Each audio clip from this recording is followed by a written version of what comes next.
তো সুদে টাকা লাগাইলে জান্নাতের প্রস্তুতি কেমনে? সুদ খেলে তো ৭৩ গুনাহ হয়। সবচেয়ে ছোটটা নিজের মায়ের সাথে জেনা। তো যে তার মায়ের সাথে জেনা করে হে জান্নাতের প্রস্তুতি কি নিল? হে তো দোজখী, সে তো জাহান্নামের প্রস্তুতি নিয়ে বসে আছে।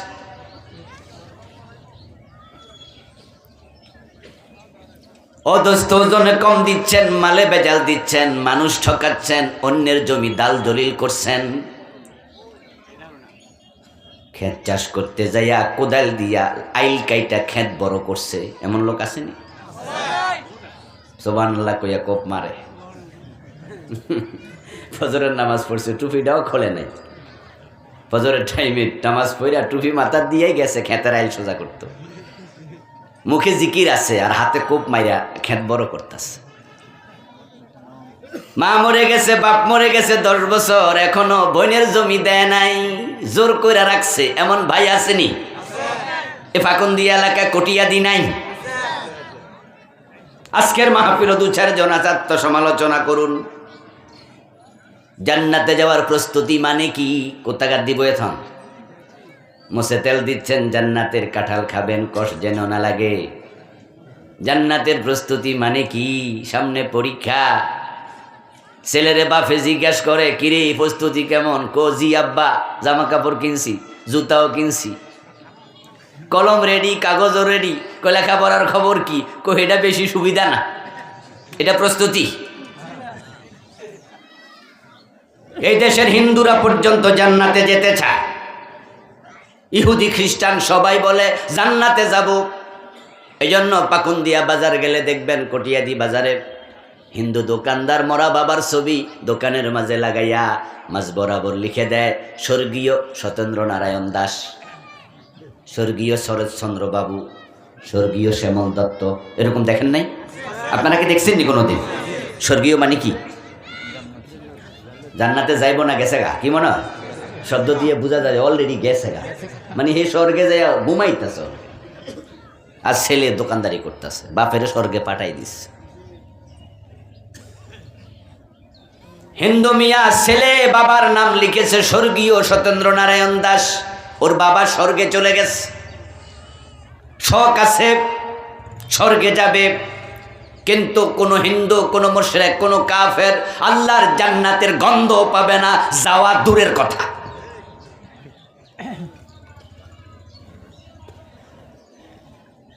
আপনারাও জান্নাতে যাওয়ার জন্য প্রস্তুত? কে না চায় জান্নাতে যেতে? নামাজ নাই, রোজা নাই, হজ নাই, যাকাত নাই, দাড়ি রাখে না, টুপি মাথায় দেয় না, বিড়ি টানে, মাঝে মাঝে গাঁজাও টানে। এমন লোককেও জিজ্ঞাসা করবেন জান্নাতে যাবে নাকি? মুস্কি হাসি দিয়া বলবে, বলেন কি যাব না মানে?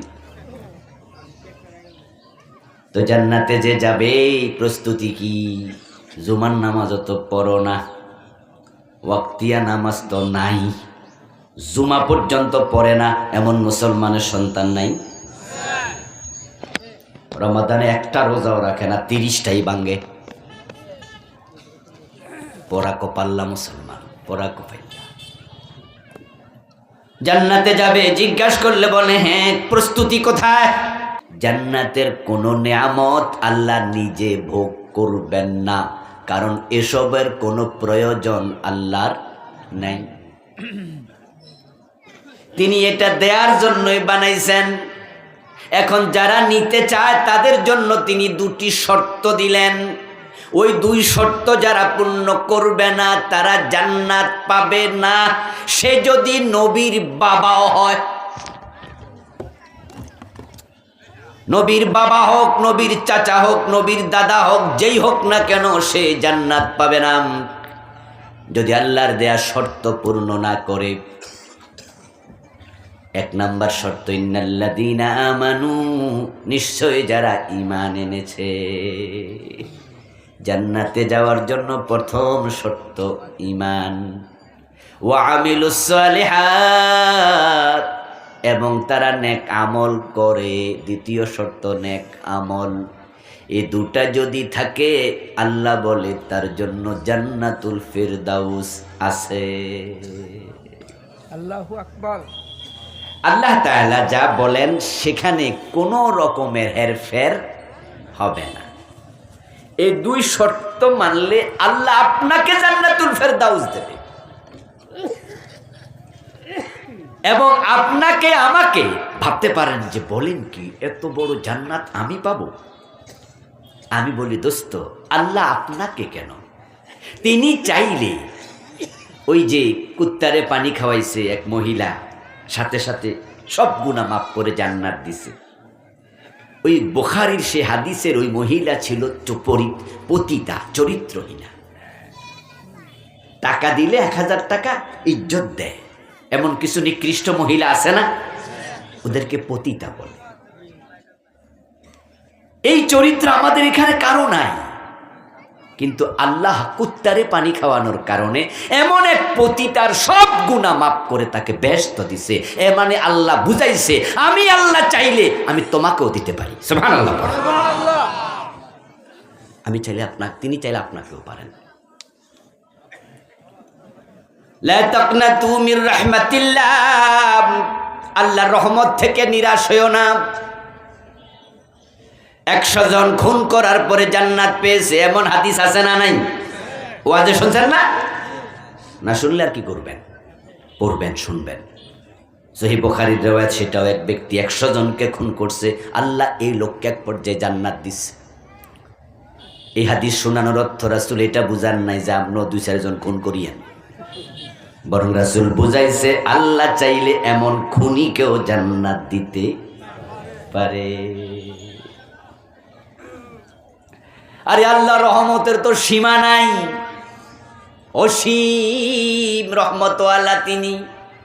প্রিয় নবীজি বলছেন এক ব্যক্তি খুব পাপিষ্ঠ ছিল, এমন পাপী সে মরার সময় তার সন্তানকে বলে গেল, শোন রে বাবারা, আমি মারা গেলে আমারে কবর দিস না। পোলাপান কয় কন কি আব্বা? তো কিতা? আমারে ফোরাইবি, জ্বালাইবি, তারপরে ছাইগুলো ফোরাইয়া রাইখা দিবি। যখন প্রচন্ড বাতাস কোনদিন বইবে, নদীর পারে যাইয়া বাতাসের মাঝে আমার ছাইগুলো ছেড়ে দেবি, কারণ আমি এত গুনাহ করছি, মরার পরে আল্লাহ ফাইলে আমারে এমন মায়ের দিব, এমন শাস্তি আর কাউকে তিনি দেবে না।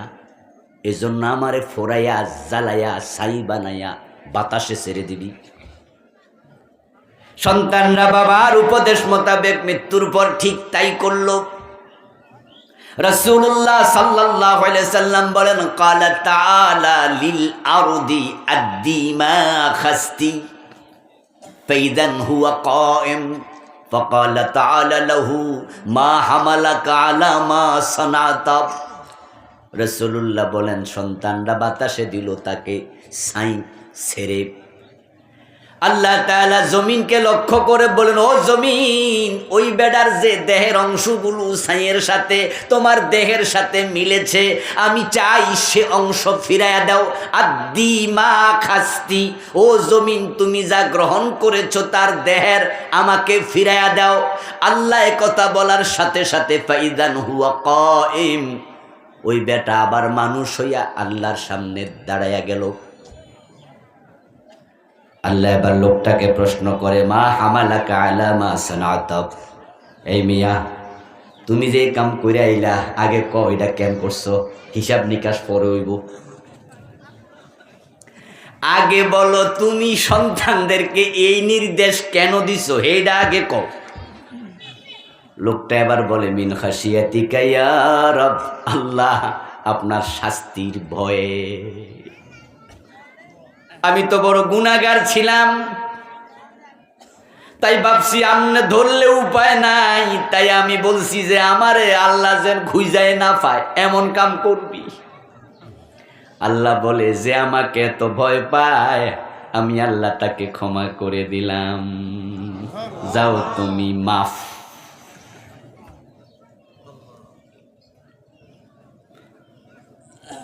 রাসূলুল্লাহ সাল্লাল্লাহু আলাইহি সাল্লামের আরেকটি হাদিস শুনাই, তিরমিজিতে এসেছে।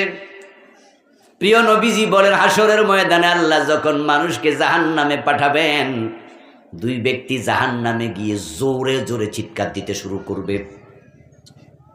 ইস্তাদ্দা সিহাসিয়াহুমা, তাদের চিৎকার খুব জোরে হবে। আল্লাহ ফেরেশতাদেরকে বলবেন, এই এত লোকরে দুজকে পাঠাইলাম, সবাই তো দুজকে কষ্ট আছে, কান্নাকাটি করতেছে, এই দুই ফাবলিকে চিৎকার মারে কেন? এই দুইটারে ধরান। জাহান্নামের ফেরেশতারা জাহান্নামে ঢুকে ওই দুইটারে বাইর করে আনবে। আল্লাহ এবার সামনে আইনা জিজ্ঞাসা করবে, এই এত জোরে জোরে কান্দোস কেন?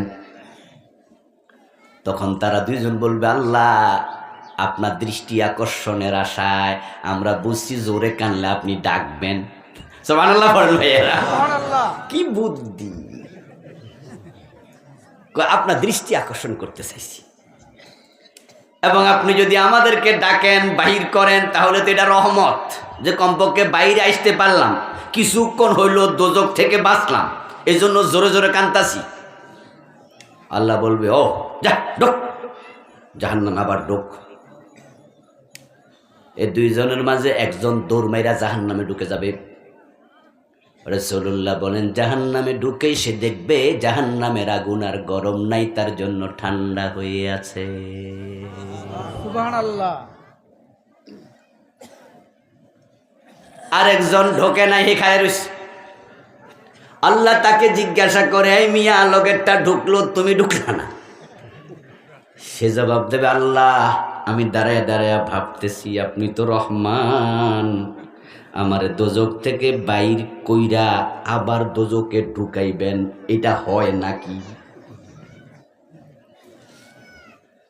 আমার দোজকে দিয়ে তো আপনার লাভ নাই, তো আমার তো ডাইকা আনলেন, তো আইনা আপনি কোন ঢোক? আমি খাড়ায় খাড়ায় ভাবতাছি আল্লাহ এটা কইল কি?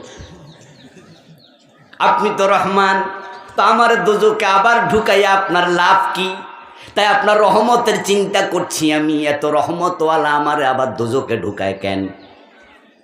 আল্লাহ বলে, তুই আমার রহমত চাইতেছিস বুঝি? কয় জি।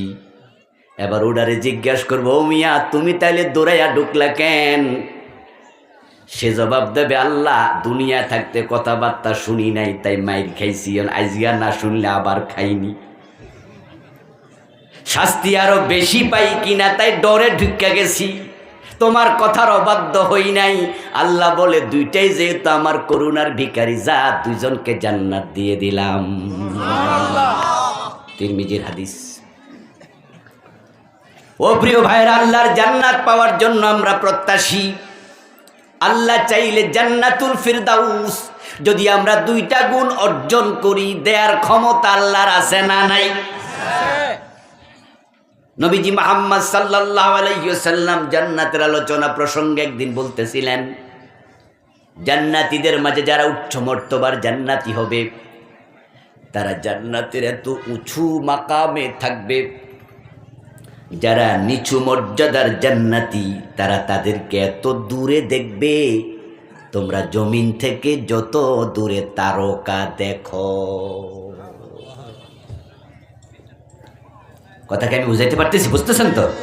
যে তোমরা জমিনে থেকে তারকা যেমন দূরে দেখো, যারা উঁচু মর্তবার জান্নাতি তাদেরকে নিম্ন মর্যাদার জান্নাতিরা এত উপরে দেখবে। সুবহানাল্লাহ।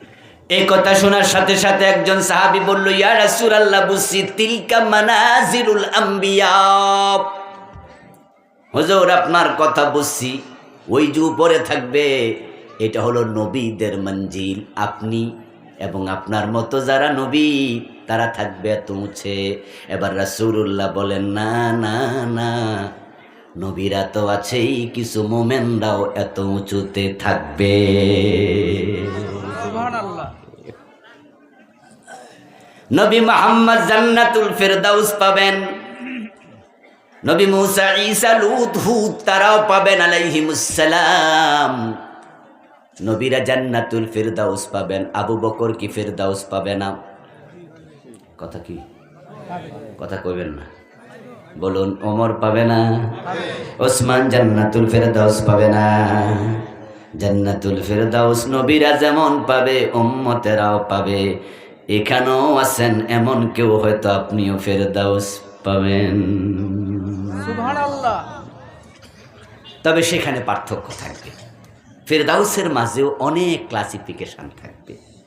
যেমন একই বিমানের মাঝে সামনের সিট বিজনেস ক্লাস, পিছনের ঠিক সিট ইকোনমি ক্লাস। বিমানে যারা চড়ছেন তারা দেখছেন যে সামনের সিটের দাম বেশি, পিছনের সিটের একটু মূল্য কম, নর্মালি অর্ধেকের চেয়েও বেশি। সৌদি আরব যাবেন বিজনেস ক্লাসে, যদি সেখানে টিকিট 2.5 লক্ষ 2 লক্ষ হয়, ইকোনমি ক্লাসে সেটার মূল্য হবে 1.5 লাখ অথবা তারও কম। অথচ একই বিমান, একই ট্রেনের মাঝে ফার্স্ট ক্লাস আছে, সেকেন্ড ক্লাস আছে, থার্ড ক্লাস আছে। একই ট্রেনের মাঝে এসি আছে, এসি কেবিন আছে। ট্রেন কিন্তু একটা, একই নামে ট্রেন, নীল সাগর। একই ট্রেনের মাঝে অনেক ক্লাস। জান্নাতুল ফেরদাউস ঠিক আছে, এটার মাঝে বিভিন্ন ক্লাস, তবে এক ক্লাস থেকে আরেক ক্লাস অনেক ব্যবধান হবে, কিন্তু সর্বনিম্ন ফেরদাউসও অন্য জান্নাতের চেয়ে অনেক উঁচু মানের হবে। সে জান্নাতে যাওয়ার জন্য 2টি শর্ত আল্লাহ দিলেন। 1 নাম্বার ঈমান, 2 নাম্বার নেক আমল। নবী ইব্রাহিম আলাইহিস সালামের বাবা আজর তিনি জান্নাত পাবেন না, কারণ তার ঈমান নাই। নূহ আলাইহিস সালামের সন্তান কেনান জান্নাত পাবেন না, কারণ তার ঈমান নাই। লূত আলাইহিস সালামের স্ত্রী জান্নাত পাবেন না, কারণ নবী লূতের বউ ছিল বেঈমান। রাসূলুল্লাহ সাল্লাল্লাহু আলাইহি ওয়াসাল্লামের আপন চাচা আবু তালেব জান্নাত পাবেন না, আবু লাহাব জান্নাত পাবে না, কারণ তারাও ছিল বেঈমান। রাসূলের চাচা জান্নাত পাবে না, নবীর বউ জান্নাত পাবে না, নবীর বাবা জান্নাত পাবে না, নূহ নবীর ছেলে জান্নাত পাবে না। আর হযরত বেলালের দিকে তাকান, বেলাল দুনিয়ায় থাকতে জান্নাত পেয়ে গেছে, উনি নবীর আত্মীয় স্বজন কেউ না। বেলালের সাথে রাসূলুল্লাহর দেশের মিল নাই। রাসূলের বাড়ি সৌদি আরবে, বেলালের বাড়ি ইথিওপিয়া। উনার বাবা ছিল সেখানকার মানুষ, দাদা। বেলাল ছিলেন দাস মানুষ, বাবা দাস। বেলাল ছিলেন চামড়ায় কালো। বেলালের সাথে রাসূলের বংশের মিল নাই, চেহারার মিল নাই, দেশের মিল নাই, কিন্তু সেই বেলাল রাসূলের কেউ না বংশের, অথচ জীবিত থাকতে জান্নাত পেয়ে গেলেন। রাসূল মেরাজ থেকে ফিরে এসে বলেন, বেলাল আমি জান্নাতে ঢুকেছি, আমার আগে আগে তোমার পায়ের শব্দ শুনেছি। কারণ জান্নাত পাওয়ার জন্য যে 2টা গুণ দরকার, বেলালের ভিতরে 2টাই ছিল প্রখর। ঈমান 1 নাম্বার গুণ। বেলালের ঈমান ছিল এমন, গলায় রশি লাগাইয়া টানছে, বেলাল কালেমা সারে নাই। আমরা তো ঈমানদার, কিন্তু বুকে পিস্তল ঠেকাইলে আমরা কয়জনে কালেমা পড়বো? ডরে চুপ করে থাকবো। লাখ টাকা কোটি টাকার প্রলোভন দেখানোর পরে, টাকা দেখাইলে পরে আদালতে দাঁড়াইয়া মিথ্যা সাক্ষী দেয় এমন লোক আছে না? তো যারা টাকার কাছে ঈমান বেচে, তাদের কিসের ঈমান টিকে থাকবে? হযরত বেলাল জান্নাতি, কারণ তার ঈমান ছিল, নেক আমল ছিল। এখন যদি জান্নাতে আপনি যেতে চান, ঈমান আপনার লাগবে, কিন্তু 3টি কাজ করলে ঈমান চলে যায়। নেক আমল যদি আপনার কাছে রেখে মরতে চান, 2টি কাজ করবেন না। 2টি কাজ করলে নেক আমল কবুল হওয়া বন্ধ হয়ে যায়। 3 কাজে ঈমান যায়, 2 কাজে আমল নষ্ট হয়ে যায়। 5টা কাজ থেকে বাঁচতেই হবে। আমরা জান্নাতে যেতে চাই। শোনেন ভাইয়েরা, জান্নাত কোনো হুজুরের কাছে নাই, কোনো পীরের কাছে নাই, জান্নাত কোনো নবীর হাতেও। আমরা যত সহজে মাগনা জান্নাত খুঁজি, আসলে এত মাগনা না। আমাদের দেশের লোকেরা তো দোতরা কান্দে নিয়ে গান গায়, আছেন আমার মুক্তার, আছেন আমার ব্যারিস্টার, শেষ বিচারের হাইকোর্টেতে তিনি আমায় করবেন পার, আমি পাপী তিনি জামিনদার, টুনটুনা টুনটুন। কত দোতরাওয়ালা আছে, তারা ভাবছে যে আমি যে হুজুরের কাছে মুরিদ হইছি রে বাবা, এই হুজুর কইছে উনি আমারে সারা বেহেশতে যাবে না। অনেকের কাছে বেহেশত যেন মামার বাড়ির আবদাস, চাইলে বুঝি পাওয়া যায়, এত সোজা নয়। আমার রব যদি তোমার উপর অসন্তুষ্ট হয়ে যায় তাহলে তুমি জান্নাত থেকে বঞ্চিত হবে। মানুষ যখন জুলুম করে, মানুষ যখন মানুষের হক নষ্ট করে, আল্লাহ বড় নারাজ হয়ে যায়। তাই যারা অন্যের হক নষ্ট করে তারা জান্নাত পাওয়া বড় দায়। অধিকাংশ মানুষ জান্নাত থেকে বঞ্চিত হবে অন্যের হক নষ্ট করার কারণে। তাদের উপর আল্লাহ দারুণ রুষ্ট হয়ে যায়, জালেমের উপরে আল্লাহ দারুণ অসন্তুষ্ট হয়।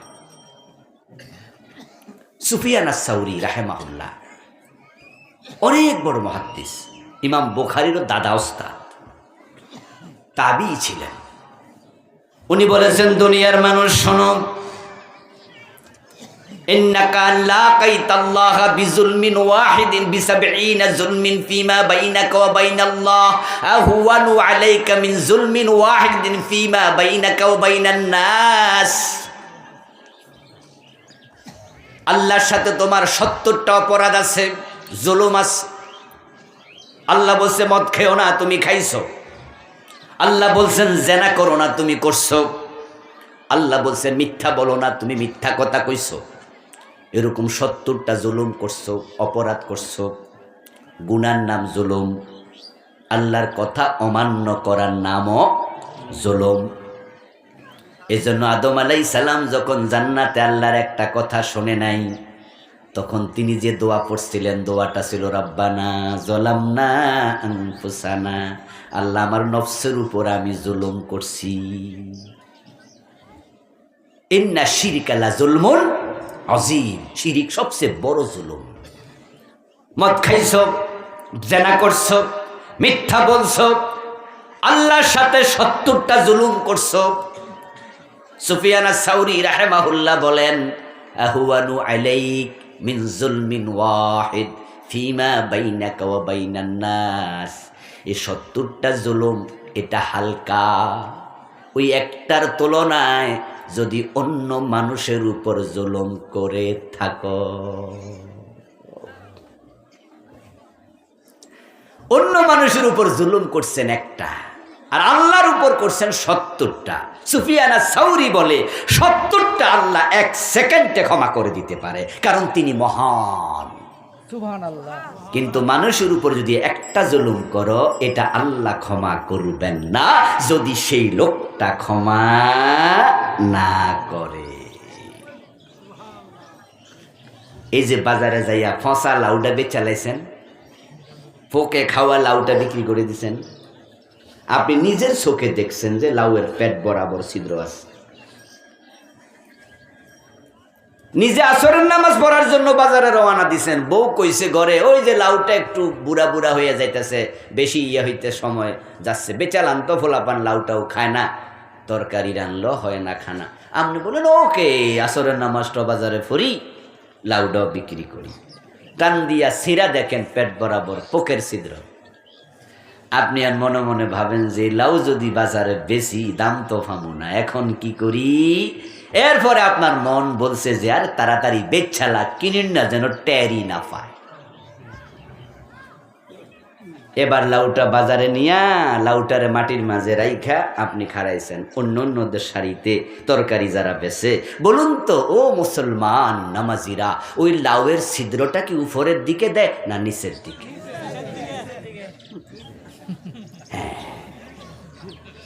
কেন নিচের দিকে দেয়? যেন যে কিনবে সে না বসে।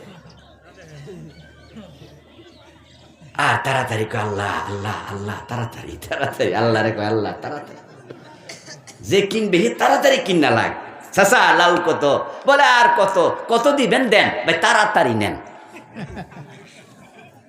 আর সে নিচে পকেটে টাকা ঢুকাইছে, দৌড়াইয়া যাইয়া নামাজে, আসরের নামাজে মসজিদে খাড়াইছে, খাড়াইয়া কয় ইয়াকা নাবুদু ওয়া ইয়াকা নাস্তাঈন, আল্লাহ আমি শুধু তোমার গোলামি করি। আল্লাহ কয় তাহলে ছিদ্র খাওয়া লাউ বেচলো কেডা? তুমি আমার গোলাম। আল মুসলিমু মান সালামাল মুসলিমুনা মিন লিসানিহি ওয়া ইয়াদিহি, নবীজি মুহাম্মদ সাল্লাল্লাহু আলাইহি ওয়াসাল্লাম বলেছেন, সেই তো প্রকৃত মুসলিম যার হাত থেকে, যার মুখ থেকে অন্য মুসলমান নিরাপদে থাকে। এখন আপনার আজকে হাত থেকে আরেকজন নিরাপত্তা পায় নাই, সুতরাং আজকে আপনার নাম মুসলমানের তালিকায় নাই। তা আপনার কিসের নামাজ? কিসের নামাজ আপনার? মানুষের ক্ষতি করেন, দুধে পানি মেশায় দেন। ও বেটা টাকা দিছে 1 কেজি কিনবে, আপনি 900 গ্রাম দিলেন কেন? বাকি 100 গ্রাম কই? এখন এই বেড়ার যে 100 গ্রাম ঠকাইলেন, আল্লাহর কাছে কোটিবার মাপ চান। আল্লাহ কইটা তো আমার হক না, আমি মাপটা করি কেমনে? আপনি যদি আমার সাথে বেয়াদবি করে উনার কাছে ক্ষমা চান, আচ্ছা এটা হইলুনি উনি যদি কয় যাচ্ছে ঠিক আছে মাফ হইলুনি, মাফ হইবনি, মাফ হতই। উনার বলা উচিত যে ভাই বেয়াদবি করছেন হুজুরের লগে, তো মাফ চাইলে হুজুরের কাছে না চাইবেন। যারা ফাইল আটকাইয়া ঘোষ খাচ্ছে তারা কি মানুষের উপরে জুলুম করছে না? কে আপনাকে অধিকার দিল ফাইল আটকানোর জন্য? সরকার তো আপনাকে ফাইল আটকানোর চাকরি দেয় নাই, বেতন দিছে ফাইল সামনে চালানোর জন্য, ঠিক না? আপনার কাছে আসবে, কাগজপত্র দেখবেন, সিগনেচার করে সামনে একবারে দেবেন, এটা আপনার ডিউটি। আপনি আটকাইলেন কেন? আটকাইছেন কি? ছিদ্র দেখাইয়া এটা ওটাই সমস্যা, ওই সমস্যা, অভাব নাই সমস্যা। দোষ ধরলে তো দোষের অভাব নাই।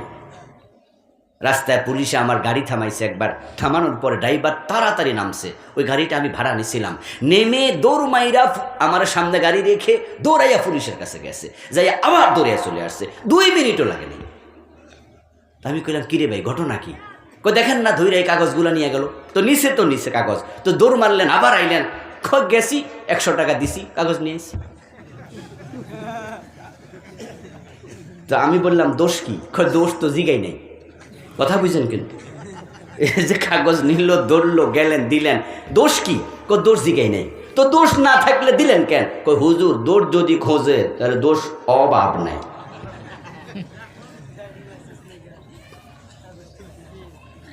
পুলিশের ধারা তত, আকাশে তারা যত। এরা দোষ খুঁজা বাইর করে বুঝলে 1-2টা না, অনেক দোষ। তো এই জন্য আর জিগাই না, আমরা আগে বুঝি 100 টাকার লাই দোষে দিয়া দিলাম।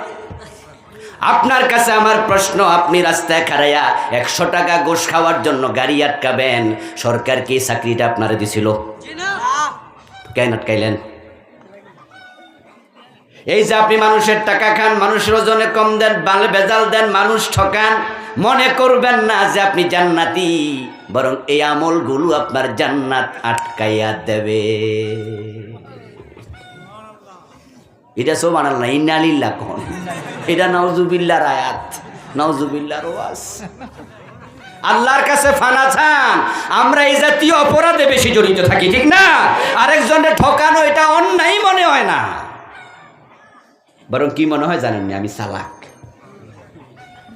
যদি আমি বুদ্ধি করে মানুষ ঠকাইতে পারি তাহলে নিজে কি মনে হয়? এবং শয়তান আপনারা বোঝায়, দেখছো তুই কত ট্যালেন্ট, তুই যে ওরে বাঁশ দিছ থে টেরি ফাইল না। আস্তাগফিরুল্লাহ। 2টি কাজ করলে নেক আমল কবুল হওয়া বন্ধ, 3টা কাজ করলে ঈমান বাতিল, 5টা অপরাধ থেকে বাঁচলে জান্নাত নিশ্চিত। এখন আপনার জান্নাত যদি আপনি কনফার্ম করতে চান, এই 5টি অপরাধ ছেড়ে দেবেন। তাহলে দুনিয়া থাকতে আবু বকর জান্নাত পাইয়া গেছে, ওমর পাইয়া গেছে, বেলাল পাইয়া গেছে, এরকম কত সাহাবী দুনিয়ায় থাকতে জান্নাত পাইছে। দুনিয়ায় থাকতে জীবিত অবস্থায় আমাকে আপনাকেও জান্নাত দেওয়ার ক্ষমতা আল্লাহর আছে না নাই? আল্লাহ না জান্নাত দেওয়ার জন্য বেশি তাড়াহুড়া করে। কোনো কাজে আল্লাহ তাড়াহুড়া পছন্দ করে না, শুধু জান্নাতের কাজে আল্লাহ নিজে পছন্দ করে। এবং আমাদেরকে বলেছে সারিউ ইলা মাগফিরাতিম মির রাব্বিকুম ওয়া জান্নাতিন আরদুহাস সামাওয়াতু ওয়াল আরদ। ও আমার বান্দারা, জান্নাতের পথে হাঁটবা না, এসব হাঁটা মাটা না, জান্নাতের পথে শুধু দৌড় মারো। সুবহানাল্লাহ পড়ে।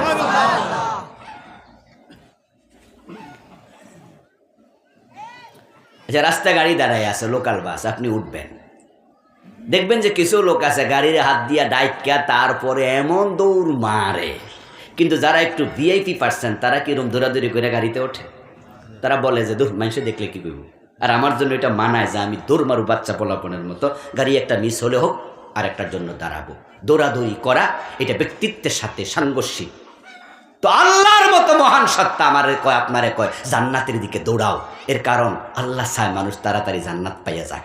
সুবহানাল্লাহ। এবং জান্নাত দেওয়ার ক্ষেত্রে আল্লাহ নিজে দৌড়ায়। قال رسول الله صلى الله عليه وسلم قال الله تعالى إذا تقرب العبد إلي شبرا تقربت إليه ذراعا وإذا تقرب إلي مني باعا تقربت إليه إذا تقرب مني ذراعا تقربت إليه باعا وإذا أتاني ماشيا أتيته هرولا। হাদিসে কুদসি নবী মুহাম্মদ বলেন, আল্লাহ বলে আমার বান্দা জান্নাত পাওয়ার জন্য আমার দিকে যদি এক বিগত আগায়, আমি আল্লাহ এক হাত আগাই। বান্দা যদি এক হাত আগায়, আমি আল্লাহ দুই হাত আগাই। বান্দা যদি হাঁটে, আমি আল্লাহ জান্নাত লইয়া দৌড়াই। ইদা তানি মাশিয়ান আতাইতুহু হারওয়ালা। আমি দৌড় মারি, জান্নাত নেই, জান্নাত নেই। আল্লাহ দেওয়ার জন্য পাগল হয়ে আছে, উদ্বিগ্ন হয়ে আছে, কখন দেয়া যায়। এই জন্য বেলালকে আল্লাহ দুনিয়া থাকতে দিয়ে দিস, আবু বকর, ওমর, ওসমানকে দিয়ে দিস। কত সাহাবি, শুধু 10 জন না, 10 জন তো বিখ্যাত আশারা মুবাশশারা, অসংখ্য সাহাবিকে আল্লাহ দুনিয়া থাকতে জান্নাত দিয়েছে, কারণ তারা ঈমান আমলে খুব পোক্ত ছিল। সেই ঈমান আমল যত্ন করবেন তো ইনশাআল্লাহ। 3টি কাজ করবেন না। 1 নাম্বার শিরক, 2 নাম্বার কুফর, 3 নাম্বার নেফাকে ইতিকাদি। এই 3টা যদি কারোর সাথে থাকে, তার ঈমানই থাকবে না। বাংলাদেশে শিরকের অভাব নাই। শিরিক এ দেশে বন্যার পানির মতো। বর্ষাকালে যেমন পানি অ্যাভেলেবেল, খালে, বিলে, পুকুরে, ডোবাতে, নদীতে, নালাতে, ইভেন রাস্তার মাঝখানে যদি গর্ত থাকে, ওই গর্ত বর্ষাকালে পানি জমা থাকে। সব জায়গায় যেমন পানি পাওয়া যায়, বাংলাদেশের শহরে, নগরে, গ্রামে গঞ্জে শিরিক পাওয়া যায়। যে এলাকায় একটা পীরের মাজার আছে, ওই এলাকায় শিরকের বাজার মিলে গেছে। কত হুজুর মাহফিলে এসে শিরিক প্রচার করে, হুজুররা পর্যন্ত মাহফিলে শিরিক ছড়ায়, নেতারা ছড়ায়, বক্তারা ছড়ায়। হুজুর মাইক হাতে নিয়ে পাবলিকের সামনে ওয়াজ করতেছে, আল্লাহর ধন রাসূলকে দিয়া আল্লাহ গেছে গায়েব হইয়া। রাসূলের ধন খাজা লইয়া শুইয়া আছে আজমিরে, কেউ ফিরে না খালি হাতে খাজা বাবার দরবারে। আপনারা যারা জানেন বলুন তো, এমন হুজুর আছে না? এই গান কি হুজুর থেকে শুনছেন? তো আমি নাম কইলাম না, আপনারা শুনে থাকবেন।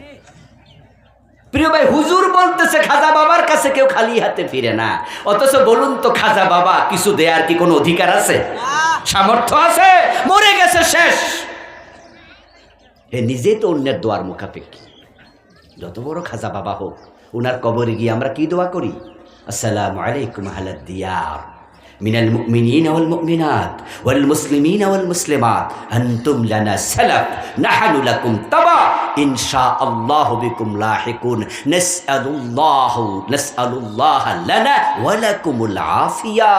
সালাম দিচ্ছে রাসূল, শিখাচ্ছে, ও কবরওয়ালা মুমিন মুসলিম, তুমি সামনে গিয়েছো, আমরা পিছনে আসছি, তোমার সাথে আমাদের সাক্ষাৎ হয়ে যাবে, অচিরেই কবরে আসতেছি, আর আল্লাহর কাছে তোমার জন্য, আমাদের জন্য ক্ষমা চাচ্ছি।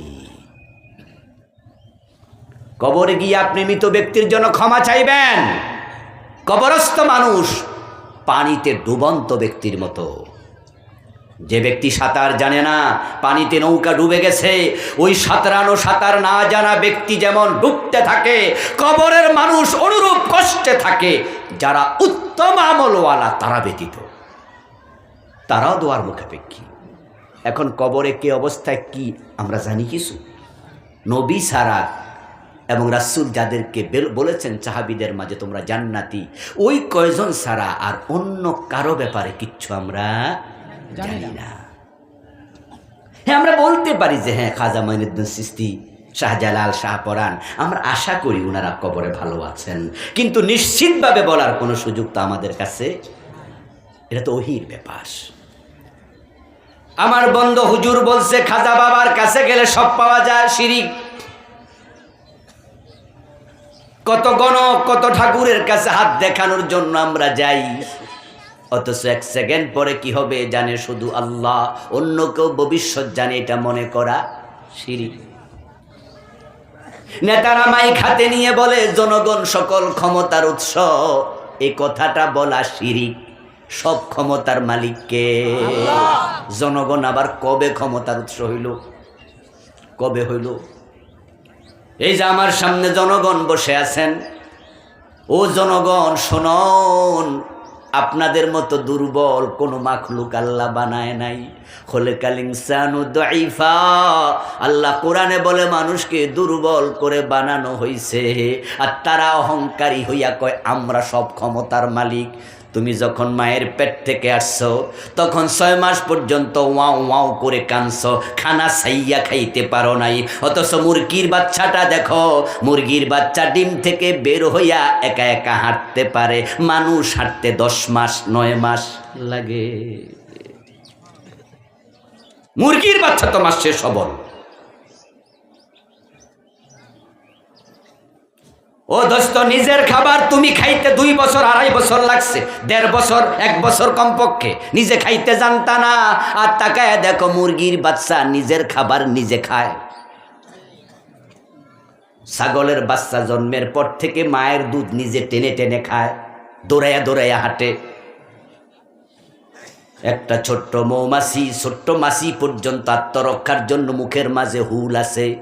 সে নিজে তোমাকে মারবে, তোমাকে কাটবে। ছোট্ট সাপ, তার মুখের মাঝে আল্লাহ বিষ দিয়া দিছে যেন আত্মরক্ষা করতে পারে। কিন্তু মানুষ এত অসহায়, অন্য কিছুর সাহায্য না নিয়ে একটা সাপের সাথে লড়াই করতে পারবে না। আল্লাহ বলে আন্নাল কুওয়াতা লিল্লাহি জামিয়া, সব ক্ষমতার মালিক আল্লাহ। ক্ষমতা আমি আল্লাহ দেই, ক্ষমতা আমি চাইলে ছিনায়া নেই। তুতিল মুলকা মান তাশা ওয়া তানজিউল মুলকা মান তাশা। এরপরও নেতা কয় কি জনগণ ক্ষমতার উৎস। আপনারাও খুশি হইয়া কন যে এই নেতারে ভোট দেয়া দরকার, আমরারে ফার্ম দিছে, যে সব ক্ষমতা আমাদের হাতে। আল্লাহ যে সব ক্ষমতার মালিক, আগস্টের 5 তারিখও বোঝেন নাই? এই যে ডক্টর ইউনুস মিয়ারে এখন আল্লাহ বড় চেয়ারে বসাইছে, 5 তারিখের আগে বেডা কি ভাবছিল নিয়ে চেয়ারে বইব? যদি ভাবে তাহলে একটা জিনিস ভাবছে, জেল যে কয় বছর হয় এটা।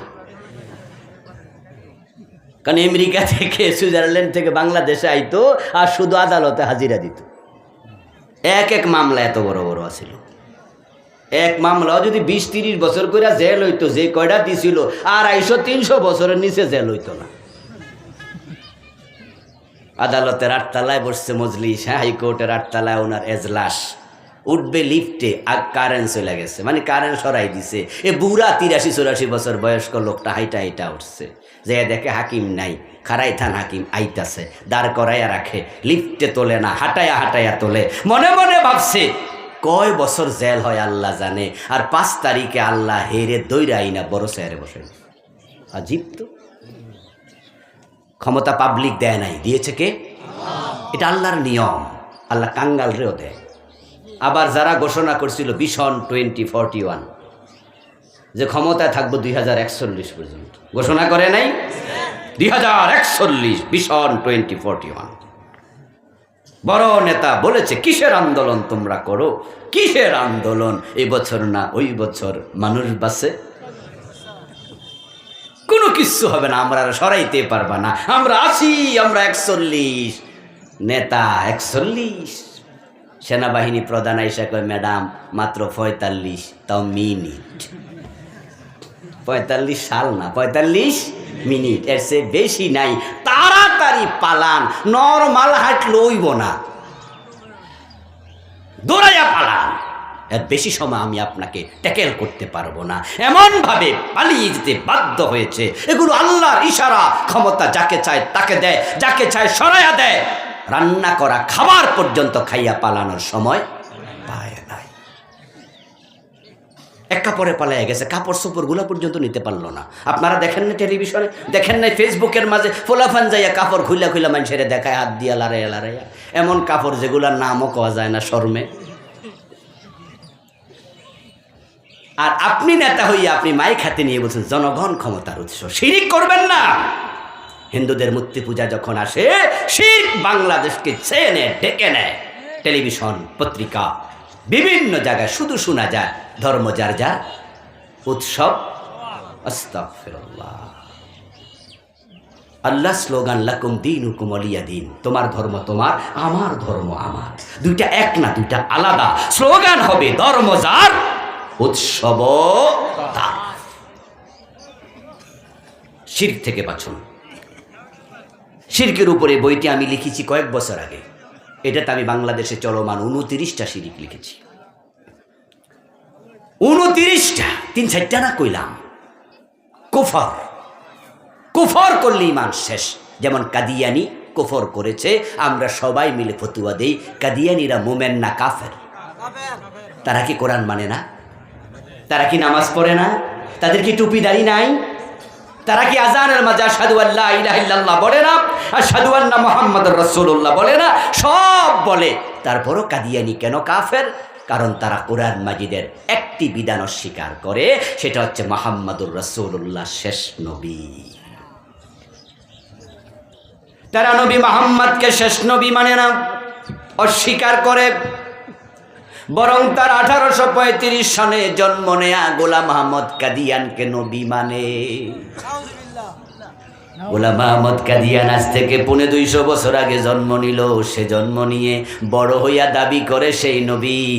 আর 1400-1450 বছর আগে আল্লাহ বলে না না, আমার নবী মুহাম্মদ হলো শেষ নবী। বেঈমান হয়ে গেল। কাফের হওয়ার জন্য পুরা কোরআন অস্বীকার করা লাগে না, কোরআনের একটা বিধান অস্বীকার করলেই শেষ। আপনাদের কাছে আমি জানতে চাই, বলুন তো ইবলিস শয়তান মোমেন না কাফের? যারা জানেন তারা বলেন, একটু জোরে বলেন, ইবলিস মোমেন না কাফের? কাফের। ইয়েস, যে কয়জন বলছেন ঠিক বলেছেন, বাকিরা এখন শুনলেন। এটা কোরআনের ফতুয়া। আবা ওয়াস্তাকবারা ওয়া কানা মিনাল কাফিরিন। আল্লাহ বলে ইবলিস কাফের। প্রশ্ন হলো, ইবলিস আল্লাহর কয়টা আইন মানে নাই? কয়টা মানে নাই? ইয়েস। আদমরে সেজদা করো, কয় না, ইমান শেষ। কাদিয়ানি মানল না একটা মেসেজ, তারা কাফের হলো। ইবলিস মানল না একটা অর্ডার, সে কাফের হলো। আল্লাহ কয় চোর ধরে হাত কাটো। 53 বছরের বাংলাদেশে কয়জন কাটছেন?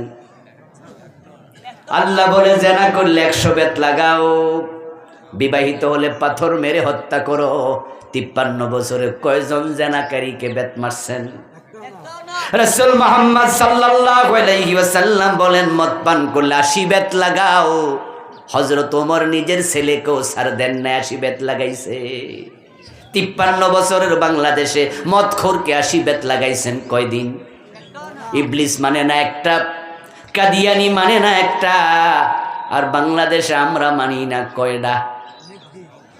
তো হেরারে কাফের ফতুয়া দিয়া বইয়া আছেন, নিজের খবর কি?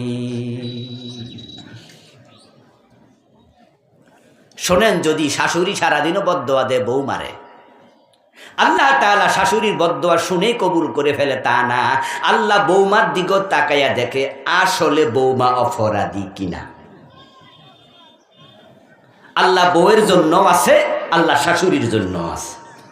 আপনি কাদিয়ানিরে কাফের বলে মুখে ফেনা তুলে ফেলবেন, ইবলিসকে বলবেন আউযু বিল্লাহি মিনাশ শাইতানির রাজিম, আমি অভিশপ্ত ইবলিস থেকে আল্লাহর কাছে আশ্রয় চাই, তুই অভিশপ্ত। ইবলিস পাশে দাঁড়ায়া দাঁড়ায়া কয়, আমারে কেডারে বকে? অভিশপ্ত বলে আমি আল্লাহর একটা আইন মানি নাই, তাই আমি যদি অভিশপ্ত হই, তোরা তো ডজন ডজন মানুষ না, তোদের 14 গোষ্ঠী অভিশপ্ত।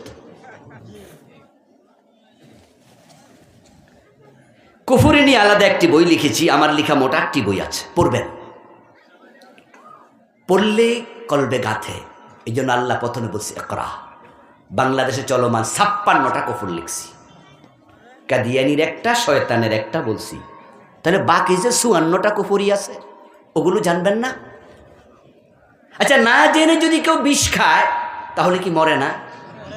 হাশরের ময়দানে বলবেন যে আল্লাহ, এইটা যে কুফর ছিল আমি তো জানি না। আল্লাহ বলবে, তাই বুঝি জান্নাতে ঢুকে যাও। এত সোজা। এলেম শিক্ষা করা কি নফল না ফরজ? ফরজ। ফরজ 1 নাম্বার কাজ, এলেম শিখো, এলেম শিখো। আল্লাহর কত বান্দারা এলেম শিখার জন্য বাংলাদেশ থেকে দেওবন্দে চলে গেছে আজ থেকে 100 বছর আগে, যখন পুরা বাংলাদেশে একটা দাওরা মাদ্রাসা ছিল না। ওই কলকাতা আলিয়াতে কামেল পাশ করার জন্য চলে গেছে, এ বাংলাদেশে কোনো কামেল মাদ্রাসা ছিল না। এলেম শিখার জন্য কত জায়গায় কত আল্লাহর বান্দা পুরা জীবনটা শেষ করে দিছে। ইমাম বুখারী রাহমাতুল্লাহ আলাই একটা হাদিস শিখার জন্য 300 মাইল 500 মাইল উঠে চলে গেছে। আর আপনার ঘরের কাছে হুজুর কিতাব লেখা বইয়া রয়েছে, আমরা লেখা মাহফিলে পর্যন্ত নিয়ে আসি, যার পরও ফরেন আপনি পড়বেন না, জানবেন না, কুফরি করে আল্লাহর সামনে যাবেন, উপায় নাই। 3 নাম্বার অপরাধ করবেন না, সেটা হলো নেফাকে ইতিকাদি। যদি কারো অন্তরে নেফাকি থাকে তার ঈমান নাই। যেমন আব্দুল্লাহ ইবনে উবাই অন্তরে নেফাকি ছিল, রাসূলের হাতে কালেমা পড়ার পরেও সে জাহান্নামে থাকবে সব মানুষের নিচে। নেফাকগুলো কি, এটা নিয়ে 28টি নেফাক নিয়ে আলাদা বই লিখেছি। আপনারা পড়বেন, আমার থেকে নিতে হবে জরুরি নয়। ইন্টারনেটে ঢোকেন, গুগলে আছে, নিফাক লেখেন এসে যাবে, কুফর লেখেন এসে যাবে, শিরিক লেখেন এসে যাবে। কত রাইটার, আহা আমাদের আব্দুল্লাহ জাহাঙ্গীর রাহেমাহুল্লাহ এত বই লিখেছে। আল্লাহর বান্দা চলে গেছে, উনার বই কিনে পড়বেন, ইসলাম বুঝবেন। না পড়ে শুনে ইসলাম বুঝা যথেষ্ট নয়।